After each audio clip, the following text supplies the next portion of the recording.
नमस्कार साथियों, आप सभी का मेरे YouTube चैनल साहित्य सौरभ में बहुत बहुत स्वागत है। साथियों, आज के इस वीडियो में मैं आपके साथ भाषा, बोली, उपभाषा और लिपि के बारे में चर्चा करने जा रहा हूं। साथियों, मनुष्य की सबसे बड़ी, मानव जीवन की जो सबसे बड़ी खोज है, सबसे बड़ा आविष्कार है, वो है भाषा। क्योंकि यदि भाषा नहीं होती तो दुनिया में किसी भी प्रकार का कोई भी ज्ञान, विज्ञान, तकनीक इस दुनिया में नहीं आ पाती। यानी सभी प्रकार के ज्ञान विज्ञान की मूल यानी जड़ है भाषा। भाषा के माध्यम से ही किसी भी प्रकार का ज्ञान विज्ञान या प्रगति की, मानव जीवन के प्रगति का कोई भी कोना बिना भाषा के संभव नहीं था। बिना भाषा के कहीं पर भी ज्ञान विज्ञान संभव नहीं है। तो आइए हम लोग आज भाषा, बोली, उपभाषा और लिपि के बारे में जानते हैं। सबसे पहले भाषा के बारे में। भाषा क्या होती है? भाषा क्या है? साधन है। जैसे हम एक स्थान से दूसरे स्थान तक जाते हैं तो उसमें हमें किसी न किसी साधन की आवश्यकता है। हम बाइक से जाते हैं, कार से जाते हैं, बस से जाते हैं अथवा ट्रेन से जाते हैं या फिर हवाई जहाज़ से जाते हैं।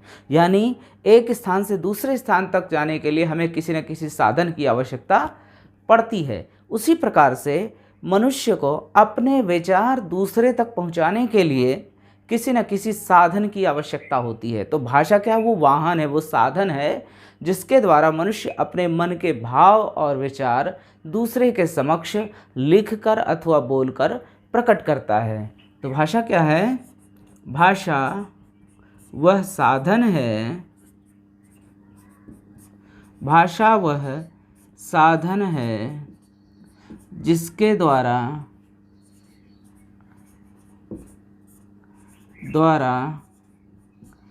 हम अपने मन के भाव या विचार दूसरों के समक्ष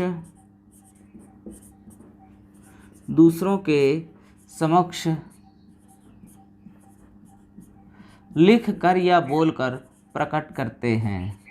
लिख कर या बोलकर प्रकट करते हैं। बोलकर प्रकट करते हैं। ठीक, ये भाषा की परिभाषा है। यानी हमारे मन में जो भाव या विचार हैं, हम दूसरों को यदि बताना चाहें, उसके समक्ष प्रकट करना चाहें, तो उसके लिए किसी साधन की आवश्यकता होती है। और वो साधन क्या है? भाषा है। ठीक, दुनिया में अनेक भाषाएं हैं। भारत में भी अनेक भाषाएं हैं, जैसे कि हिंदी, संस्कृत, उर्दू, मराठी, ओडिया, बांग्ला, तमिल, तेलुगु, मलयालम, कन्नड़, गुजराती आदि कई सारी भाषाएं हैं। अब हम देखेंगे भाषा के रूप या कहीं कहीं प्रकार भेद भी आता है। तो भाषा के रूप की बात करें तो मूलतः भाषा के दो रूप हैं। एक है मौखिक रूप, भाषा का मौखिक रूप यानी मौखिक भाषा, और दूसरा है लिखित भाषा। ये प्रमुख रूप से दो रूप हैं। तो मौखिक भाषा क्या होती है? यानी भाषा का वह रूप जब हम अपने मन के भाव या विचार बोलकर दूसरे के समक्ष प्रकट करते हैं। तो भाषा का वह रूप क्या कहलाता है? मौखिक रूप, सिर्फ बोलते हैं। फिर लिखित भाषा क्या होती है? भाषा का वह रूप जब हम अपने मन के भाव या विचार दूसरे के समक्ष लिखकर प्रकट करते हैं। तो भाषा का वह रूप क्या कहलाता है? लिखित भाषा कहलाता है। यहाँ पर ध्यान देने वाली बात एक और है कि मौखिक भाषा, कुछ ऐसी भाषाएं हैं जो सिर्फ बोली जाती हैं, जिनका लिखित रूप नहीं है। जैसे अगर हम देखें, पूर्वोत्तर भारत के कई राज्य हैं, जैसे मिज़ोरम, नागालैंड, अरुणाचल प्रदेश, मणिपुर, ऐसे कई राज्य हैं, मेघालय, जहाँ की कई ऐसी जनजातियाँ हैं, कुछ जो उनकी भाषा है उसका वो मौखिक रूप तो है लेकिन उसका लिखित स्वरूप आज भी मौजूद नहीं है। तो वे भाषाएं मौखिक भाषा कहलाती हैं। और जो लिखित भाषा है, तो भाषा का जो लिखित रूप होता है वो लिखित तो होता ही है, उसके साथ साथ मौखिक भी होता है। क्यों?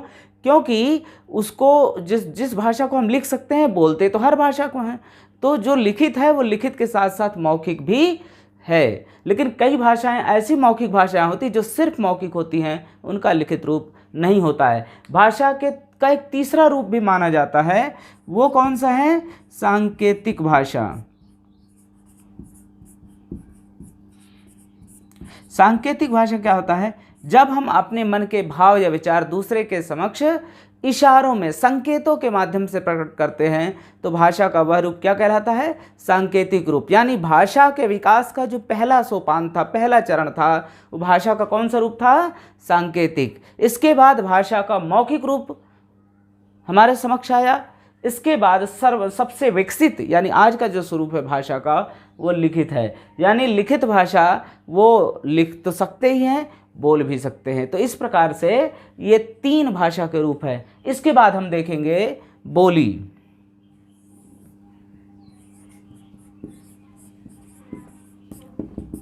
बोली क्या होती है? बोली है एक सीमित क्षेत्र में बोली जाने वाली भाषा बोली कहलाती है। एक सीमित क्षेत्र में बोली जाने वाली भाषा, सीमित क्षेत्र में बोली जाने वाली भाषा क्या कहलाती है? बोली कहलाती है। बोली कहलाती है। ठीक है। थोड़ी थोड़ी दूरी पर, थोड़ी थोड़ी दूरी पर, थोड़ी थोड़ी दूरी पर क्या होता है? बोली का रूप बदलता रहता है। बोली का रूप बदलता रहता है। जैसे हम देख सकते हैं बुंदेली, खड़ी बोली, भोजपुरी, ये सब हिंदी की बोलियां हैं। इनका क्या है? एक सीमित दायरा होता, सीमित क्षेत्र है। जैसे बुंदेली बुंदेलखंड क्षेत्र की में बोली जाने वाली बोली है, और इसका भी क्या होता है ना, पूरे क्षेत्र में एक जैसा रूप नहीं होता। थोड़ी थोड़ी दूरी पर जब जाते हैं तो इसके शब्दों का उच्चारण, शब्दों का रूप बदलता रहता है। तो ये क्या कहलाती हैं? बोली कहलाती है। एक खड़ी बोली, आप जानते हैं जो मानक हिंदी है, जिसका आज हिंदी मतलब मानक हिंदी जिसको हम बोलते हैं, वो क्या है? खड़ी बोली का मानक रूप ही मानक हिंदी के रूप में प्रचलित है। हम उसको पढ़ते हैं और जानते हैं। और कुल बोलियों की यदि हम बात करें तो हिंदी भाषा की कुल 18 बोलियां हैं। उनमें से कुछ यदि हुए हैं, बाकी जो सारी बोलियां हैं उनके बारे में भी मैं आपके साथ अभी चर्चा करूंगा। और उससे पहले हम देखेंगे उपभाषा।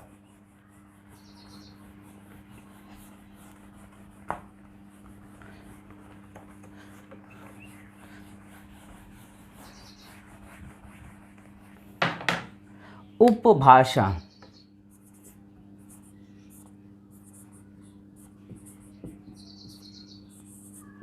उपभाषा क्या होती है? देखिए, हमने बोली पढ़ा। बोली क्या होती है? एक सीमित क्षेत्र में बोली जाने वाली भाषा बोली कहलाती है। तो ये उपभाषा क्या होगी? उपभाषा होती है बोली के जिस रूप का प्रयोग पढ़े लिखे यानी शिक्षित लोग करते हैं, बोली का वह रूप क्या कहलाता है? उपभाषा कहलाता है।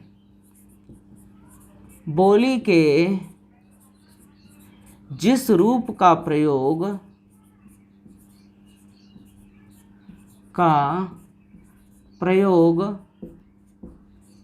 शिक्षित लोग करते हैं,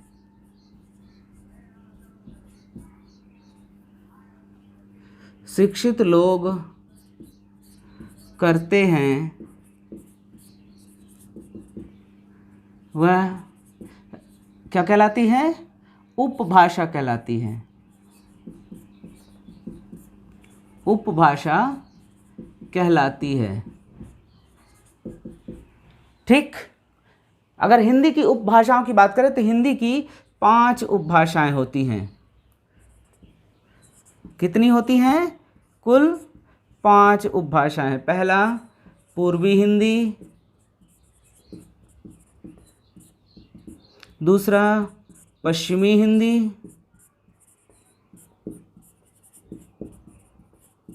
तीसरा बिहारी हिंदी,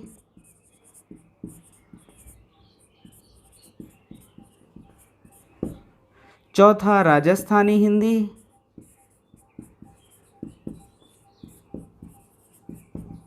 और पांचवा है पहाड़ी हिंदी। पहाड़ी क्षेत्रों में जो बोली जाती है, पहाड़ी राज्यों में पहाड़ी हिंदी। इस प्रकार से हिंदी की 5 उपभाषाएं हैं और पांचों उपभाषाओं की बोलियां हैं। जैसे पूर्वी हिंदी की बात करें तो इसमें कुल 3 बोलियां हैं। 3 बोलियां कौन कौन सी हैं? अवधी, बघेली, छत्तीसगढ़ी। इसकी 3 बोलियां हैं, अवधी, बघेली और छत्तीसगढ़ी।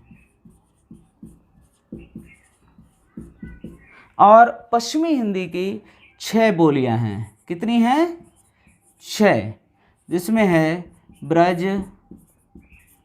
बुंदेली, कन्नौजी, खड़ी बोली,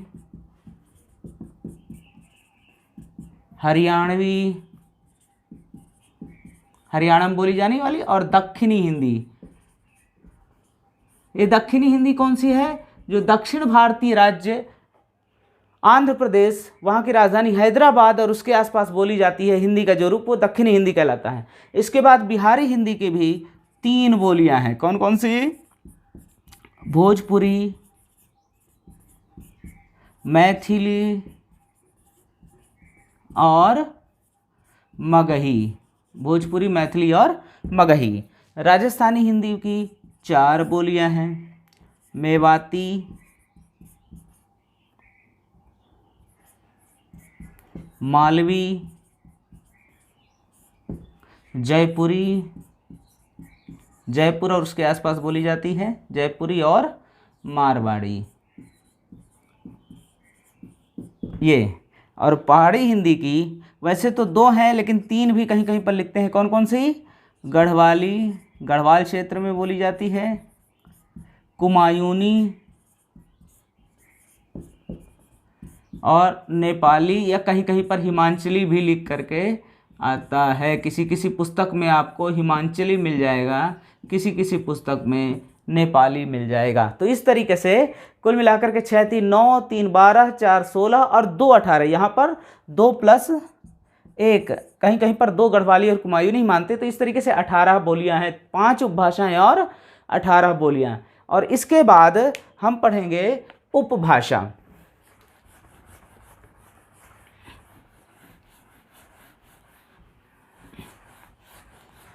उपभाषा हो गया, भाषा हो गई, बोली हो गई, उपभाषा। और अब हम पढ़ेंगे लिपि। देखिए, कोई भी भाषा बिना लिपि के लिखी नहीं जा सकती। बोली तो जा सकती है, लेकिन भाषा को के लिखित रूप के लिए लिपि का होना आवश्यक है। भाषा क्या होती है? ध्वनियों का समूह होती है, और उन ध्वनियों के लिए एक एक चिन्ह निर्धारित किया जाता है। तो ध्वनियों के लिए निर्धारित किए गए चिन्ह क्या कहलाते हैं? लिपि कहलाते हैं। यानी ध्वनियों के लिए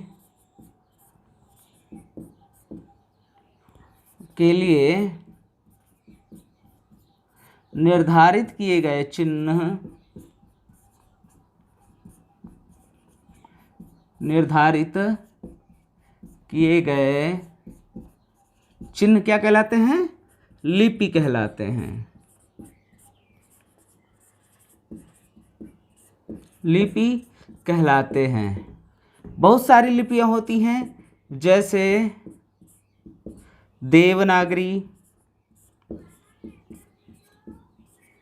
देवनागरी, रोमन, फारसी आदि। देखिए, जब भी आप किसी भी चीज़ की परिभाषा लिखें, व्याकरण में या किसी भी विषय में, तो परिभाषा तब तक पूरी नहीं होती है जब तक उदाहरण ना दिया जाए। इसलिए परिभाषा जब भी लिखें, साथ में उदाहरण अवश्य दें। ठीक, तो और इसमें मुख्य बात जो ध्यान रखने वाली है वो क्या? कि प्रत्येक भाषा की अपनी एक लिपि होती है। प्रत्येक भाषा की एक लिपि होती है। लिपि होती है। देखिए, कोई भाषा होगी कि नहीं, उसकी एक शर्त, तो सबसे पहली शर्त क्या होती है, उसका अपना व्याकरण होना चाहिए। दूसरा क्या है, उसकी लिपि भी होनी चाहिए, तभी तो उसका लिखित स्वरूप होगा, उसका साहित्य होगा। ठीक। और इसके बाद दूसरी महत्वपूर्ण बात यह है कि एक से अधिक भाषाएं,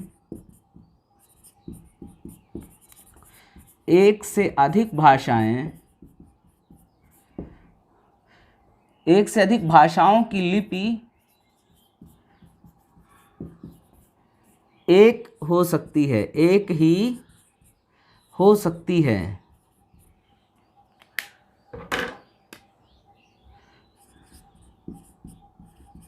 यानी ये आवश्यक नहीं है कि यदि कोई लिपि एक भाषा के लिए है तो वो उस लिपि में दूसरी भाषा नहीं लिखी जा सकती, यानी एक ही लिपि से एक से अधिक भाषाएं लिखी जा सकती है। जैसे उदाहरण के लिए देखिए, मैं एक सारणी बना करके आपको बताता हूं।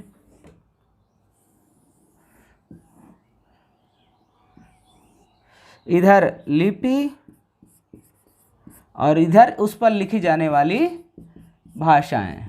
ठीक। सबसे पहले देवनागरी को ही लेते हैं। देवनागरी लिपि में लिखी जाने वाली भाषाएं कौन सी हैं? दो तो आप पक्का जानते होंगे, एक संस्कृत और एक हिंदी। तो संस्कृत, हिंदी, मराठी और नेपाली, ये चार भाषाओं की लिपि एक ही है, देवनागरी। इसके बाद दूसरी महत्वपूर्ण लिपि है रोमन। रोमन लिपि में सबसे पहले अंग्रेजी भाषा की लिपि कौन सी है? रोमन है। अंग्रेजी, जर्मन यानी जर्मनी की भाषा, फ्रेंच कहाँ की भाषा है? फ्रांस की। और पोलिश कहाँ की भाषा है? पोलिश है, पुलिस वाला नहीं है। पोलिश किसको कहते हैं? पोलैंड की जो भाषा है उसको क्या बोलते हैं? पोलिश। इसके बाद फिर फारसी लिपि। फारसी लिपि में सबसे पहले इसकी जो भाषा है, एक तो फारसी है, फारसी लिपि में लिखी जाती है। इसके बाद दो और हैं, उर्दू और अरबी। ये तीन भाषाएं फारसी लिपि में लिखी जाती हैं। इसके बाद फिर है महत्वपूर्ण लिपि गुरुमुखी। गुरुमुखी लिपि में कौन सी भाषा लिखी जाती है? पंजाबी। पंजाबी भाषा की लिपि क्या है? गुरुमुखी। इस प्रकार से आप समझ सकते हैं कि एक से अधिक भाषा की एक ही लिपि हो सकती है। ठीक। तो ये था भाषा, बोली, उपभाषा और लिपि। आशा करता हूँ आपको ये बहुत अच्छे ढंग से समझ में आ गया होगा।